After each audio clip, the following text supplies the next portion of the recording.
지금으로부터 약 8년 전인데 2013년 7월 8일자 또 15일자 그 타임즈에 아주 특별한 기사가 올라왔습니다. 아마 과거 이야기이기 때문에 아시는 분은 다 아시겠지만 그 제목이 뭐냐면 분명한 상속자라는 제목을 갖고 있었어요.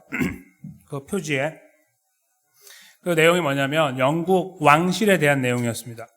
그 영국 왕실은 잘 아시겠지만 왕조로 이렇게 이어져 오고 있죠. 그래서 일본도 이제 그렇게 왕조가 있고, 이제 왕조가 있는 나라가 이렇게 많지 않지만, 그래서 이제 수상이라는 사람이 세워져서 정치를 하고, 왕은 명예적인 어떤 측면에서 전통을 유지하잖아요.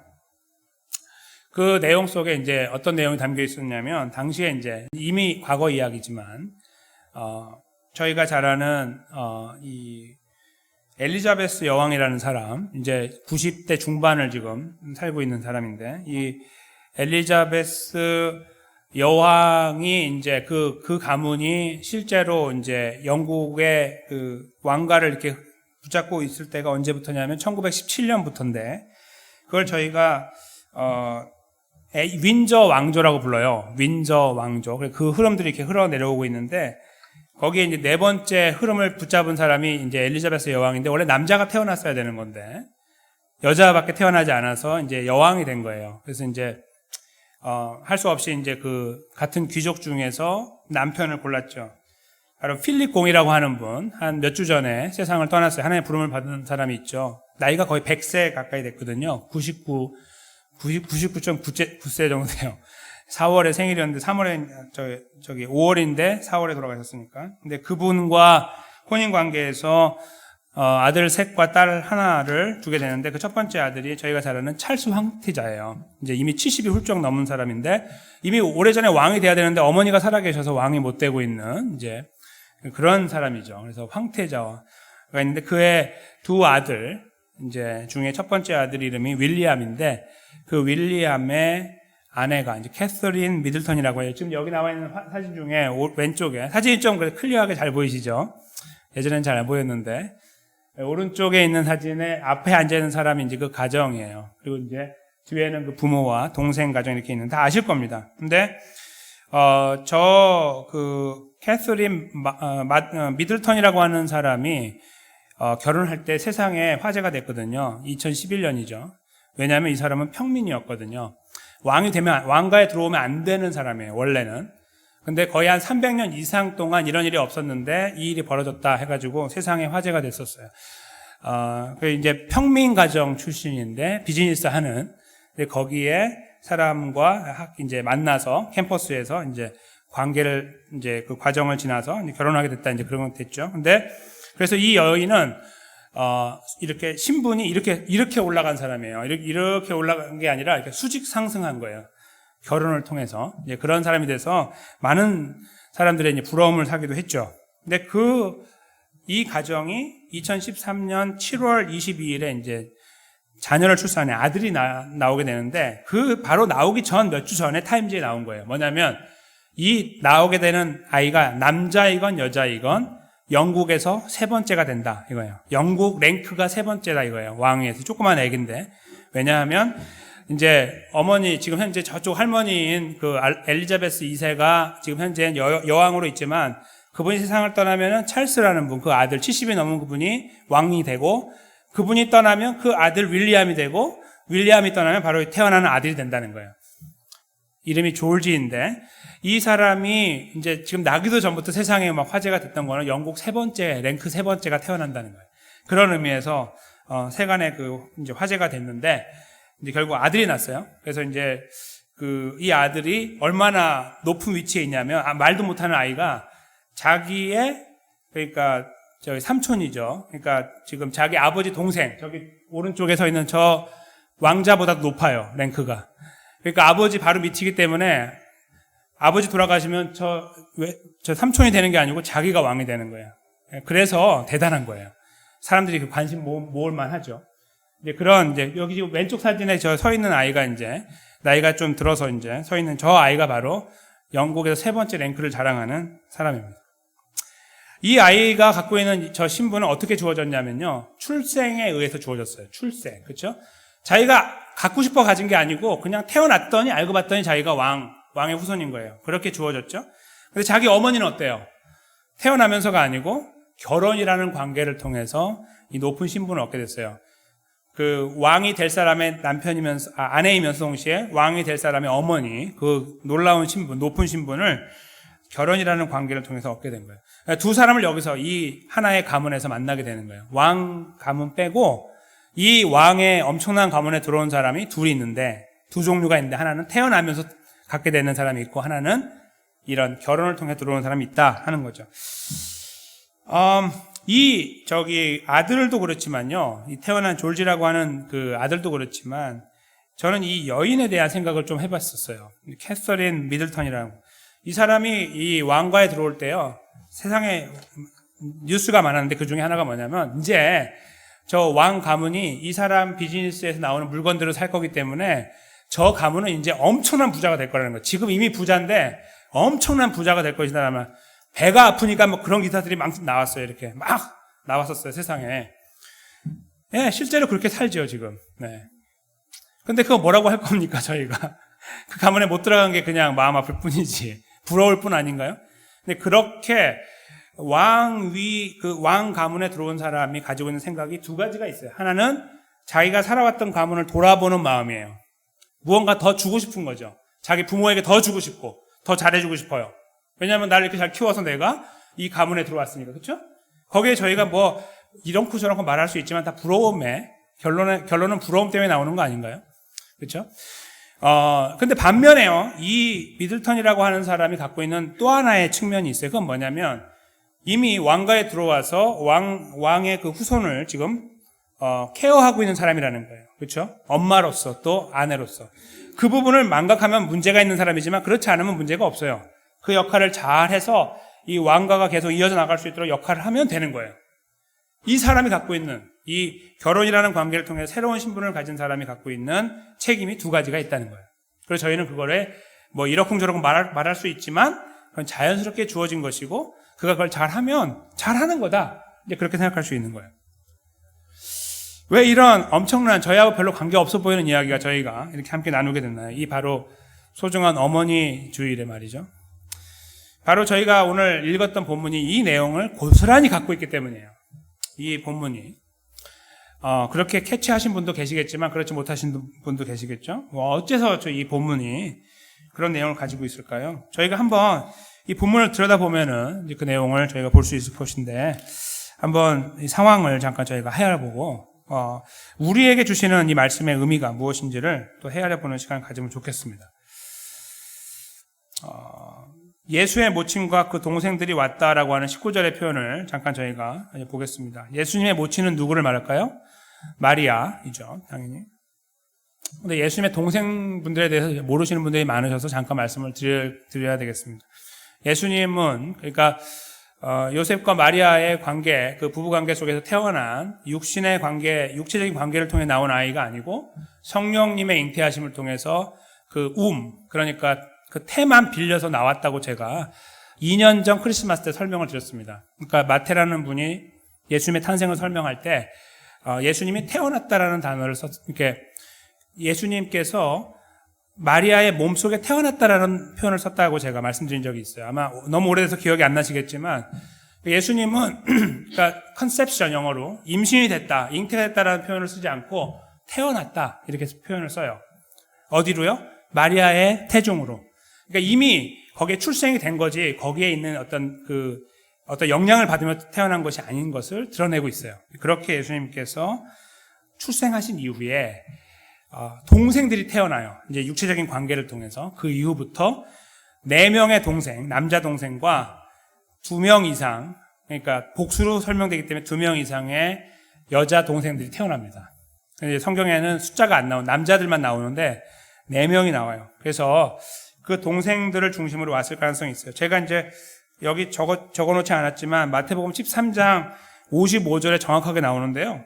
이제 거기 나와 있는 이름이 이래요. 야고보, 요셉, 시몬, 유다. 예수님 동생들 이름이에요. 당시에 굉장히 흔했던, 그냥 이 집 저 집 건너서 짓는 이름들이 바로 이런 이름인데, 그냥 그 이름을 지은 거예요. 야고보, 요셉, 시몬, 유다. 아마 여기서 말하는 야고보가 야고보서를 지은 바로 그 야고보로 이제 추측이 돼요. 예수님 제자였던 야고보는 그 야고보서를 쓸 만한 시간이 없이 순교를 당했기 때문에 그래요. 순교를 미리 당했기 때문에 아마 이분이 썼을 가능성으로 학자들이 이제 이해를 합니다. 예수님 동생.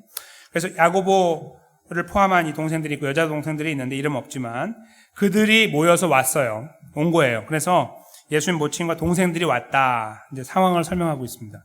처음이자 마지막이에요, 이게. 지금 성경에서 이렇게 나타나는 현상들은. 근데 사람들이 많아서 가까이 하지 못했다. 이렇게 19절에 뒷부분이 쓰고 있죠. 그러니까 무리가 많아서. 그러니까 예수님과 제자들이 모여있는 상태에서 만나고 싶어서 왔는데 못 만나고 있는 거예요. 20절에 보니까 예수님은 전혀 모르고 계셨는데, 이제 그 상황에서는, 이제 물론 알고 계셨지만 상황에서 모르는 상태로 있는 상태에서 누군가 말을 했어요. 그러니까 20절에 보면, 당신의 모친과 동생들이 당신을 보려고 밖에 섰습니다. 이렇게 쓰고 있죠. 그래서 지금 여기 목적이, 지금 저희 말 성경에는 당신을 보려고 이렇게 돼 있지만, 이게 원래 말은 아주 간절히 보려고 이런 말이에요. 그러니까 대충 보면 보고 말면 말지 한번 가보자 이렇게 온 게 아니라 반드시 만나야 되는 거예요. 오늘 꼭 만나고 싶어서 온 거예요. 그렇게 이제 지금 왔다 하는 것을 저희가 이제 아시면 좋겠고요. 그러니까 예수님께서 어떻게 반응을 보이시면 좋을까요? 아이고 그래? 그럼 당장 뛰어가 만나야지. 아니면 여러분들 잠깐 한 시간만 나에게 주시오 하고 예수님 그 제자 어머니하고 형제들을 불러서 대화를 나누면 좋겠죠. 그런 게 기록되어 있으면 성경에 차라리 저희에게도 마음이 훈훈하고 좋은 것이, 야, 예수님 효자였네, 이렇게 말하면 차라리 저희가 좋거든요. 예수님 오늘 답변을 보세요. 21절 굉장히 충격적입니다. 예수님께서 대답하여 가라사대 내 모친과 내 동생들은 곧 하나님의 말씀을 듣고 행하는 이 사람들이라 하시니라. 이런 사람이 있을까요? 그렇죠? 어떻게 이렇게 말할 수 있을까? 이게 무슨 말이에요? 나하고 관계없다 이런 말. 저 사람 나하고 관계없다. 나하고 관계 있는 사람 지금 여기 있는 사람들이다 이거예요. 여기 지금 있는 사람. 그리고 지금 내 말을 듣고 있고 그거를 따라가려고 하는 사람들이다. 이런 이제 표현이기 때문에 충격이에요. 예수님께서 이렇게 반응하셨다는 것이. 그래서 저희가 이 내용에 대한 이해를 하지 않으면, 이 내용 이후에 나와 있는 예수님의 부모에 대한 생각과 가정에 대한 생각을 하지 않으면 21절을 오해하게 됩니다. 많은 분들이 또 오해하고 계시고요. 예수님께서 그래서 가정에 대해서, 부모에 대해서 생각했던 마음들을 어떻게 저희가 헤아릴 수 있을까를 좀 추적을 해봐야 됩니다. 성경 안에서. 그렇죠? 먼저 마가복음 10장에 보면 29절에 30절에 제가 이제 읽어드릴게요. 적지 못했는데요.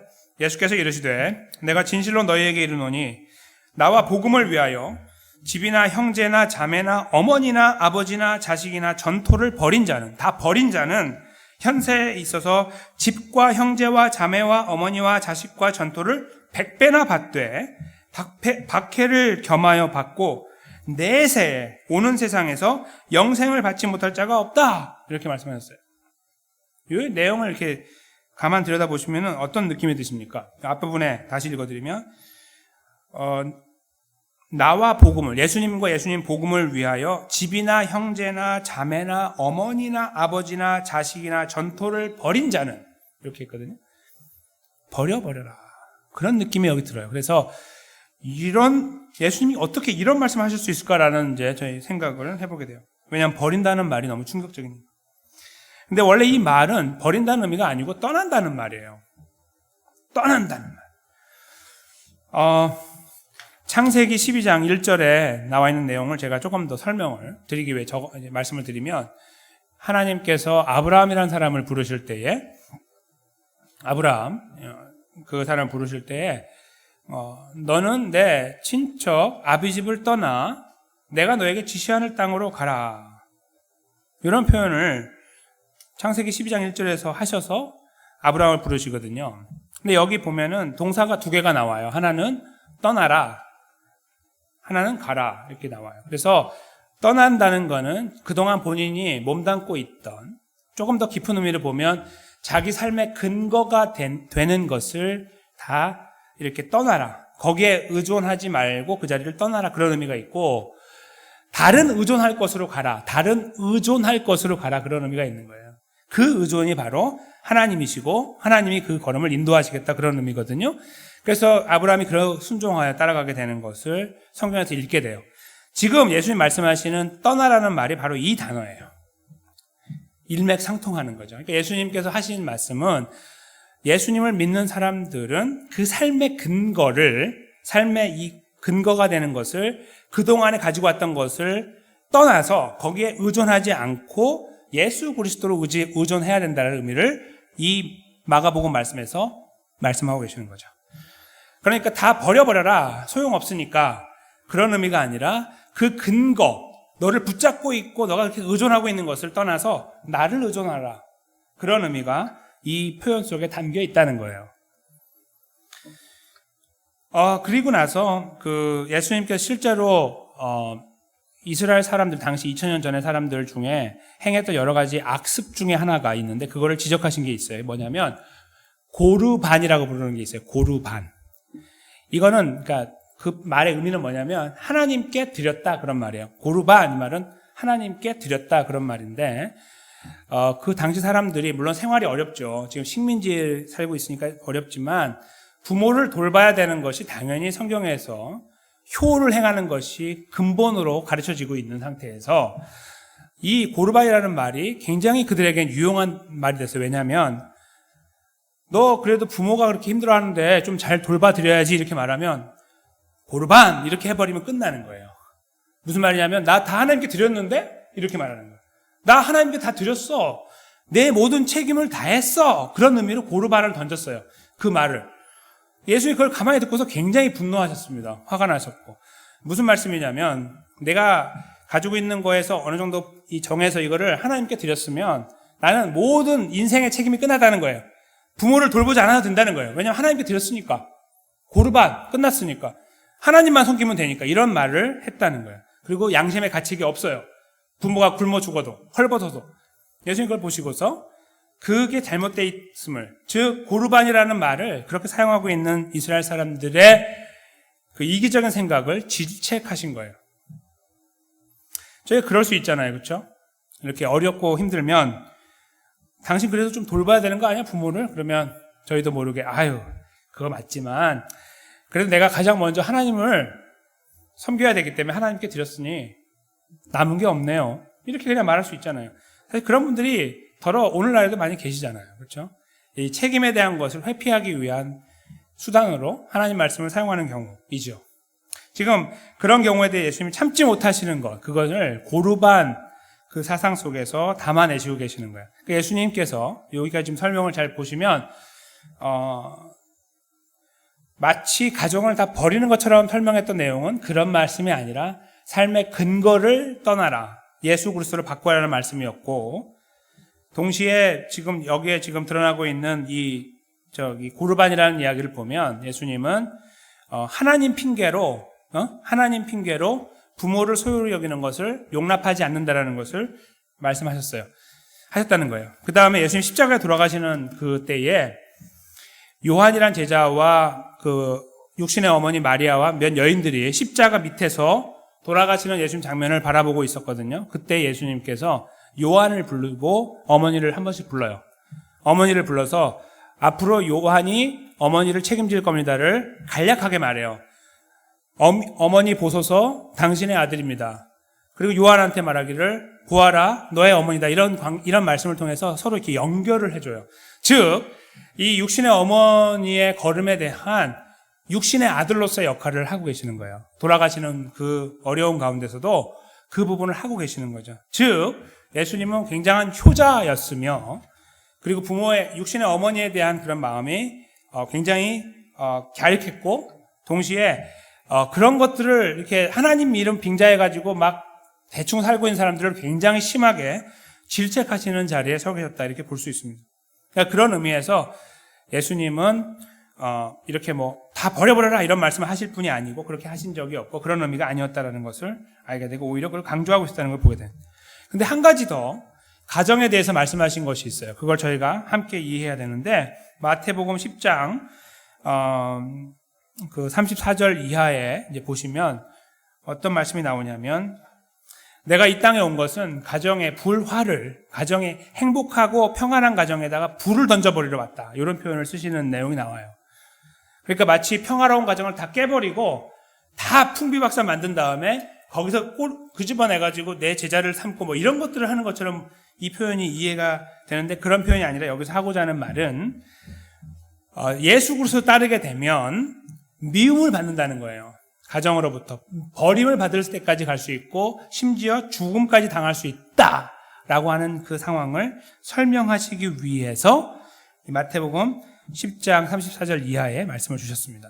그게 무슨 말씀이냐면 예수님을 믿고 따라가는 가운데는 그 가정 자체, 가문 자체가 크리스찬 가문이고 뭐 이런 경우도 있잖아요. 굉장히 드물지만 그런 경우는 이런 문제가 없죠. 그냥 다 함께 교회 가고 뭐 이런 일들이 그 안에서 이루어지기 때문에 아무 문제가 없지만, 그렇지 않으신 분이 더 많잖아요. 세상에는. 그렇죠? 더 많아요. 예수님 전혀 모르시다가 예수님 아시게 된 분이 더 많은 그런 현실을 바라본다면 거기서 발생하게 되는 이제 특별한 일들이 있다는 걸 알게 돼요. 너 갑자기 왜 교회 가? 이런 것들부터 시작해서, 그리고 어떤 제재를 가한다거나 힘들게 한다거나 이런 것들이 생길 수 있고, 특별히 심지어 박해를 하고 죽음까지 가게 되는 경우가 발생하는데, 옛날에도 그랬지만 지금도 그래요. 중국에 가면, 그렇죠? 중국에 가면 지금도 예수님 믿으면 죽고요. 북한에 가면 예수님 믿으면 죽어요. 그리고 아랍 세계에 가면, 특별히 이슬람 세계에 들어가면 예수님 믿으면 죽어요. 그냥. 그리고 가문에서 파내게 되고, 족보에서 그 이름을 파내버리게 되고, 버림받게 되고, 아무도 돌보지 않아요. 뭐 먹건 말건 실제로 그런 일들이 계속 벌어지고 있어요. 뭐 대표적인 나라 이란 같은 경우에 가면 굉장히 심하게 벌어지고 있습니다. 즉 예수님께서 이 마태복음에서 하시려고 했던 말씀은, 나를 따라온다는 거, 내 제자가 된다는 거, 예수님 믿어 구원받는다는 거는 그렇게 심플하고 해피하고 헤헤 항상 웃을 일이 아니라 굉장히 심각한 어려움에 처할 수도 있다는 것을 말씀하신 거예요. 심지어 가족 간의 관계에서 버림받는 일도 발생할 수 있고 그들의 손에 의해 죽을 수도 있다는 것도 말씀하셨다는 거예요. 그래서 예수님이 이 세 가지의 케이스를 통해서 말씀하려고 하는 것은, 어떠한 경우가 발생한다 할지라도 예수 그리스도 안에서 제자가 되어 살아가고 있을 때는 그 걸음을, 가정에 대한 그 관심과 사랑을 버리지 말고 끝까지 그 책임을 담당하며 가야 한다. 그 말씀을 하고 계신다고 저희가 요약해서 정리를 할 수 있다는 거예요. 예수님께서 가정에 대해서, 특별히 부모에 대한 생각을 이렇게 가지고 계셨다는 것을 가지고 오늘 본문을 다시 한번 바라보면 조금 색다른 이해가 저에게 주어지게 됩니다. 그것은 수직 상승 같은 거예요. 오늘 본문에 21절에 보시면, 저희가 그냥 이렇게 쑥 지나가서 그렇지만 내용을 한번 잘 보시면, 하나님의 말씀을 듣고 행하는 사람들이라는 표현을 생각해 보십시오. 저희가 쉽게 이해하는 건 뭐냐면, 뭐 하나님 말씀 듣고 행하는 사람들은 뭐 별거 아니네 이렇게 생각할 수 있지만 이게 별거죠. 예수 그리스도의 복음을 먼저 듣고 행한다는 말의 의미를 가장 기본적인 것부터 생각해 보십시오. 그거는 믿는다는 말이에요. 복음을 듣고 믿는다는 말이거든요. 근데 복음을 듣고 믿으시는 분이 세상에 굉장히 드물어요. 굉장히 드물죠. 저희가 인구로 이렇게 추적해가지고 뭔가 얼마큼 된다라고 하는 것보다 훨씬 적을 수가 있어요. 그렇죠? 그 통계는 이렇게 과장된 숫자일 가능성이 많고, 세상에 있는 숫자 말이죠. 그리고 어떤 교회건 그럴 가능성이 있어요. 무슨 말씀이냐면, 실제로 복음이 주어졌을 때 그걸 듣고 아이쿠 이게 진짜네 라고 붙잡는 경우가 드물다는 거예요. 세상에는. 그거 저희가 동의하시는가요? 동의하셔야 되죠. 네. 그 동의 위에서 이 말씀을 다시 보시면 이게 새롭게 보이는 거예요. 즉 하나님 말씀을 듣는 거 가능할 수 있습니다. 후훅 이렇게 그냥 스쳐 지나가는 것처럼 들을 수 있지만 행하는 것은 완전 다른 스토리라는 거죠. 즉 여기서 예수님께서 말씀하시는 내 모친과 내 동생들은 이렇다라고 하는 이들의 그 내용은 뭐냐면, 진실된 하나님 백성, 구원받은 하나님 백성, 복음을 들어 예수 그리스도를 나의 구주로 고백한 그들이라는 의미가 분명하게 있다는 거예요. 거기부터 시작해야 된다는 거죠. 그리고 더 나아가서 이 누가복음 8장에 말씀하고 있는 거는 제자도를 말씀하시기 때문에, 그렇게 구원받았다고 하면 제자답게 살아야 된다라고 말씀하고 계시는데, 그 내용과 함께 접목해서 본다면 이렇게 이해할 수 있는 거예요. 그래, 예수님을 믿어 구원 얻고요. 둘째로 구원받은 사람처럼 사는 거예요. 한 걸음 한 걸음. 그런 자들을 지칭해서 저들이 바로 내 가족이다 라고 예수님이 말씀하신다는 거예요. 근데 여기에 왜 수직 상승이 보여지나요? 이 수직 상승은 아까 제가 서두에 말씀드린 그 캐서린 미들턴이라고 하는 여자분이 결혼을 통해서 수직 상승해가지고 왕가에 올라온 것보다 더 큰 수직 상승이에요. 그렇죠? 왜요? 저희가 한 게 없거든요. 그 미들턴이라는 분은 그 연애 시간도 필요했고 결혼도 필요하고 모든 여러 과정들이 필요했잖아요. 근데 저희는 그런 과정을 지나가지 않았어요. 저희 의지로 예수님을 영접한 것이 아니기 때문에 하나님의 은혜로 우리의 마음이 열리고 이렇게 이해할 수 없는 복음이 받아들여지고 거기에 우리가 동의하게 되고 아멘하게 됐기 때문에. 그렇죠? 여기 표현하고 있는 듣고 행한다는 이 표현 속에 담겨있는 엄청난 의미는 바로 우리가 하나님의 은혜를 송두리째 받았고 그 은혜로 인하여 구원받았다는 메시지가 함께 들어있는 거예요. 그리고 그들을 지칭할 때 저들이 바로 수직 상승한 나의 백성, 나의 가족이라고 예수님께서 말씀하시는 거예요. 이거는 이들이 나의 가족이니까 이 땅에 있는 가정은 다 무시한다 그런 의미가 결코 아니에요. 여기에서는 예수님께서 진실로 하나님 백성으로서 고려하고 배려하고 이해하고 납득이 되게 하는 대상은 세상에서 함께 살아가는 이런 예수님 없이 살아가고 있는 그 환경과 상황들이 아니라 예수 그리스도를 만나서 그분을 구원자로 영접하고 인정하고 살아가는 그 삶, 거기에 있다라고 말씀하고 계시는 거예요. 그게 바로 예수님의 가족이라는 거죠. 그리고 그 안에서 우리는 가족다운 모습으로 살아가야 함을 느끼게 되는 거예요. 그거는 아까 제가 세 가지로 말씀드린 예수님이 이미 말씀하셨던 내용과 연결되어 있습니다. 즉 여기에서 예수님이 하시려고 하는 거는 뭔가를 다 제거해 버리려고 하는 것이 아니라 제자로서 구원받은 예수님의 제자로서의 삶에서 간직하고 기억해야 될 가족이라는 개념, 그 생각을 이렇게 가져야 된다고 말씀하고 계시는 거예요. 제가 예수님께서 이렇게 말씀하셨다는 거에 대해서 그래도 저희 안에 좀 석연치 않은 부분이 있을 수 있습니다. 그래도 가족이 참 중요하고 낳아주신 부모님이 중요한데 예수님이 그런 부분에 대해서 무시하지 않으신 건 분명한데요. 저희가 한 가지 놓치는 부분이 있어요. 이제 그런 생각을 할 때 뭐냐면 어떤 분은 태어났을 때 어머니가 이미 안 계신 분이 계시죠. 그렇죠? 어머니의 사랑을 1도 받아보지 못한 분도 세상에 굉장히 많아요. 그렇죠? 저희가 많이 미스하고 있는 부분이에요. 그리고 또 어머니께서 일찍 돌아가시는 경우도 있습니다. 어떤 사고나 전쟁으로 인해서 갑작스러운 일로. 그런 분도 엄청나게 많아요. 그래서 저희가 그런 분을 미스하죠.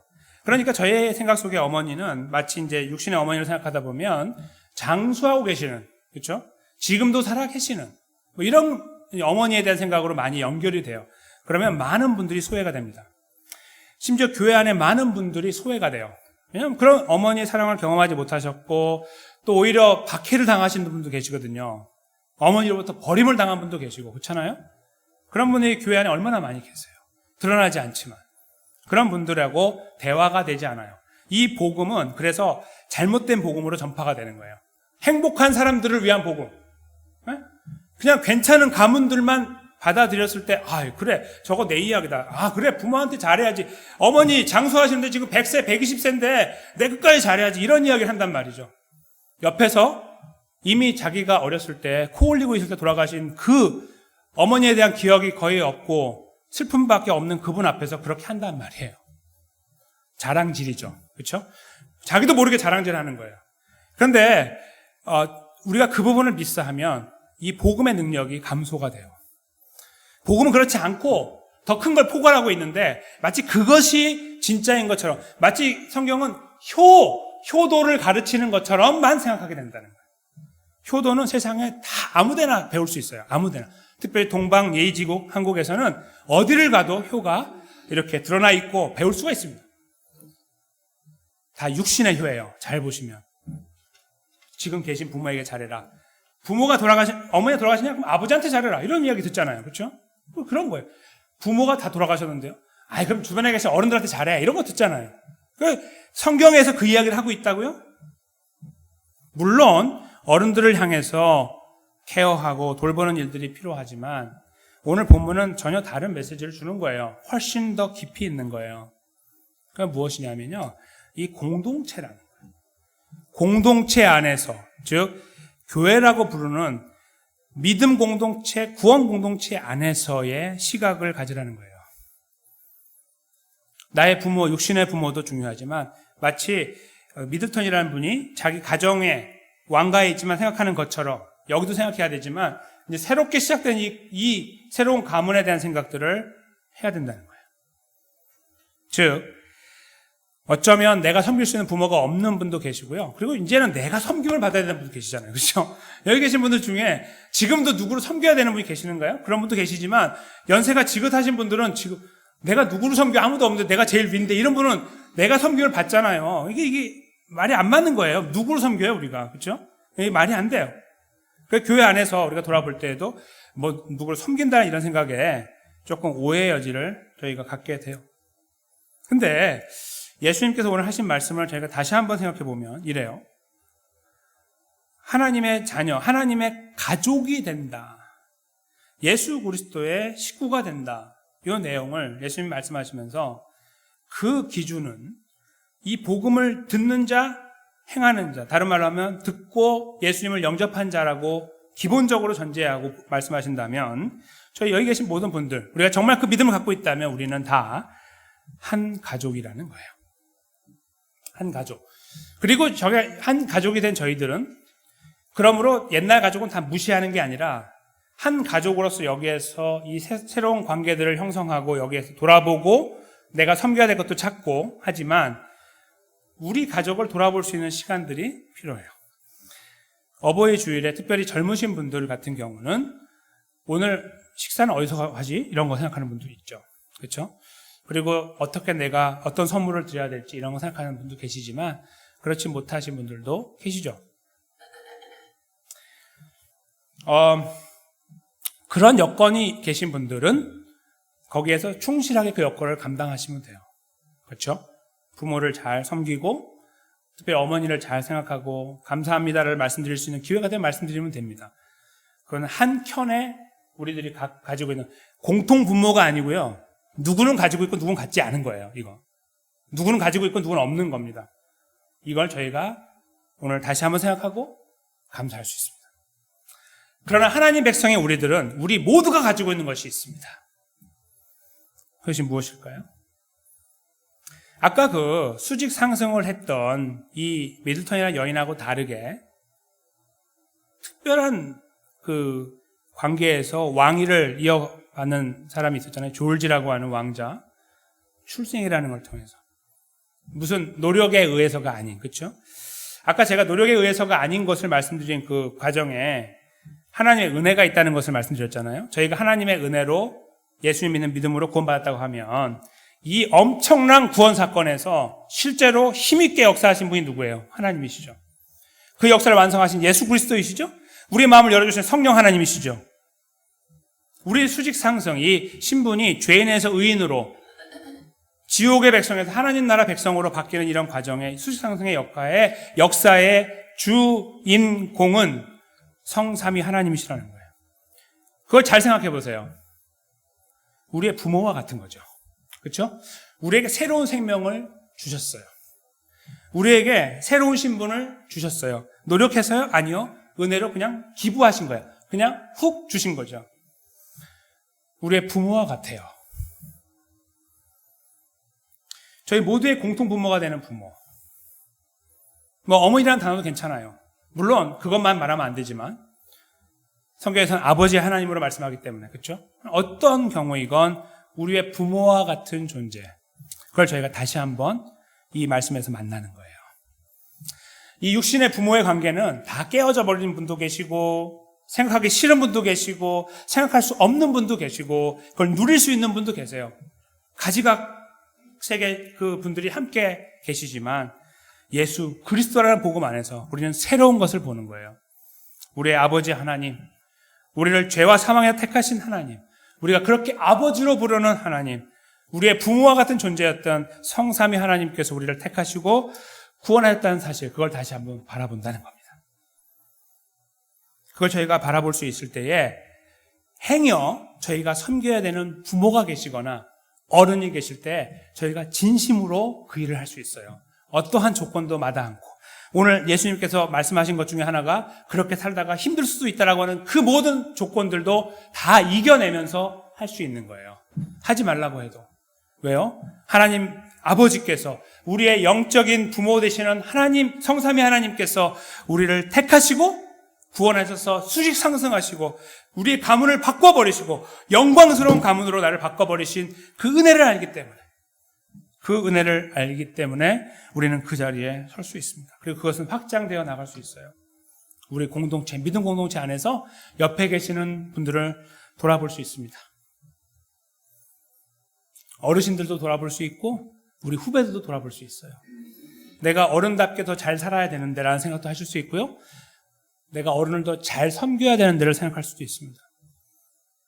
세상에서 힘들고 어렵게 얻어맞고 돌아오셔서 예배 가운데 있고 교제 가운데 있을 때 그들을 질책하는 게 아니라 그들을 감싸주고, 그렇죠? 품어주고 격려해주고, 힘들지요? 어려우시죠? 우리 그래도 힘내요. 내가 기도할게요. 같이 기도해요를 말할 수 있는 공동체. 그것이 바로 우리가 새롭게 시작되었고 걸어가고 있는 이 믿음 공동체라는 틀 안에서 생각하게 되는 삶의 모습이 되는 거예요. 어머니를 생각하는 이 주일에 육신의 어머니에 대한 생각들, 그 추억들을 깊이 생각하셔야 될 것입니다. 그리고 감사하실 수 있는 분들은 감사하셔야 될 것입니다. 그렇죠? 마음껏. 그러나 행여 이런 보여지는 조건 속에서 우리하고 맞지 않고 나에게는 없다고 여겨지고 실증 나 있고 지쳐버린 그런 문제들이 있을 때 오늘 본문에서 예수님께서 보여주고 계시는 이 새로운 관계를 저희가 들여다보면서 내가 사랑하고 품어야 되는, 그렇죠? 그리고 인정하고 고백해야 되는 하나님 아버지, 성삼위 하나님을 바라보고 그 사랑에 저희가 감동하면서 그 사랑을 가지고 다시 어떠한 형태의 공동체이건 거기서 하나님 백성의 모습으로 사랑을 보이고 은혜를 나누고 격려하는 걸음을 걸어가야 된다는 것입니다. 이런 고백들을, 이런 고민들을 저희보다 먼저 했던 분이 있어요. 2000년 전에. 그분은 아주 유명한 사람이에요. 초대교회에 굉장히 대표 중에 한 명으로 여겨지는 바로 사도 바울이에요. 이분이 복음을 전하면서 이런 생각이 들었어요. 야, 이거 참 내가 이렇게 복음을 전하다 보니까 내가 집에서 떠나서 다른 지역에 가서 복음을 전하는데 수많은 사람들이 복음을 들어요. 다 구원받는 거예요. 근데 거기 보니까 자기 부모 같은 사람도 있네요. 자기 친척과 같은 사람들이 있어요. 자기 형제와 같은 사람들이. 그때 그 머릿속에 스쳐 지나가는 것이 있었습니다. 나의 가족들이에요. 저희가 오늘 읽으려고 하는 이 마지막 말씀이 바로 그 내용인데요. 저희가 이 부분을 잠깐 읽어보겠습니다. 로마서 9장 3절인데요. 나의 형제 곧 고륙의 친척을 위하여 내 자신이 저주를 받아 그리스도에게서 끊어질지라도 원하는 바로라. 뭘 원한다는 걸까요? 복음을 듣는 거 원하는 거예요. 자기가 원래 태어난 유대인 이들이 예수 그리스도를 배척하고 있는 그들이 예수 그리스도를 나처럼 믿고 저들처럼 믿어서 구원받기 원한다는 거예요. 얼만큼이요? 내가 구원받지 못한다 할지라도 나의 식구들이 구원받기 원한다는 마음. 이 간절함이 사도 바울의 마음속에 맺힌 거예요. 오늘 예수님 말씀하신 이대로 살아가면서 보니까 복음을 듣고 말씀을 듣고 행하다 보니까 제자처럼 살아가다 보니까 주변을 사랑하다 보니까 섬기고 격려하다 보니까 내가 사랑하는, 내가 돌아봐야 될 가족이 보인 거예요. 우리 식구들이 보인 거죠. 저는 이 말씀의 마지막 부분에서 이 부분을 저희가 함께 헤아렸으면 좋겠습니다. 너무 심각한 문제이고 너무 중요한 문제입니다. 우리의 사랑하는 가족들을 돌아볼 수 있는 시간입니다. 어머니에 대한 생각들도 만약에 살아계시다면 하실 수 있는 시간이에요. 더 강건하게 믿음을 지키고 계신다면 그걸 기도하셔야 되고, 그럼에도 불구하고 아직 예수님 만나지 못하셨다면 예수님을 만나실 수 있도록 기도해야 될 것입니다. 그것이 우리가 이 날, 도대체 어머니만을 생각하는 이 날에 가장 소중하게 여길 수 있는 유일한 것이니까요. 그 어떤 것으로도 그것을 바꿀 수 없으니까요. 어머니만 그럴까요? 아버지도 그렇고. 거기에 머물러 있는 것이 아니라 우리 공동체도 그럴 것이고 우리의 후손들도 포함되겠죠. 우리가 소위 사랑한다고 하는 자들, 바로 이 고려의 대상 속에 들어가야 됩니다. 그리고 우리는 그 생각들을 다시 한번 주 앞에 진지하게 가져야 됩니다. 얼마나 많이 내 사랑하는 사람들을 품고 기도하시며 어머니를 비롯해서 내가 그렇게 아끼고 있는 분들을 위해 기도하며 이 구원의 은혜를 함께 나누기 위해서 발버둥 치고 계십니까? 창자가 끊어지는 것처럼 기도하십니까? 무릎 꿇고 무릎이 너음이 돼서 도대체 감각이 없을 정도로 기도하십니까? 아니면 대충 식사 기도하는 것처럼 기도하십니까? 아니면 그냥 뭐 일주일에 한 번, 한 달에 한 번 기도하십니까? 아니 뭐 그 중요하나 1년에 한 번 기도하면 되지? 연말 연초만 하십니까? 아니요. 정말 구원의 은혜, 오늘 이 본문의 말씀처럼 듣고 행하는 자, 듣고 믿은 자, 하나님 백성이 되었고 예수님의 제자였다는 사실을 진실로 우리가 고백하고 인정하고 안다면 우린 그렇게 반응하면 안 됩니다. 바로 이 날, 정말 가정을 생각하고 특별히 부모님, 우리의 어른들을 생각하는 이 날에 더더욱 열심히 진실되게 내 심장이 끊어지고 내 창자가 끊어진다 할지라도 내가 구원에서 이탈된다 할지라도 주여 나의 가족을 품으소서 나의 사랑하는 이를 불쌍히 여기소서를 기도할 수 있는 바로 그 자리에 우리 모두의 공통의 기도 제목인 바로 그 자리에 누구도 예외 없이 있는 그 자리에 저희가 다시 한번 힘있게 서서 우리 가족을 품고 기도하며 용납하고 용서하고 인정하고 때로는 내 것을 내려놓으며 손해를 보면서까지도 그 가정을 세우고 일어나가는 걸음, 이 믿음의 공동체를 일어나가는 걸음에 저희가 함께 세워져야 된다고 믿습니다. 우리들의 능력은 부족하지만 우리와 함께하고 계시는 예수 그리스도를 다시 한번 바라봅시다. 우리의 모든 것 되시는 그분, 여기까지 인도하시는 그 신실하신 예수 그리스도, 우리의 구원자 그분을 바라보며 이 모든 걸음을 맡기고 함께 믿음으로 기도하며 이 아름다운 걸음을 이루어 나가고 걸어 나가게 되시는 사랑하는 성도님들과 저의 삶이 되기를 주님의 이름으로 간절히 축원합니다.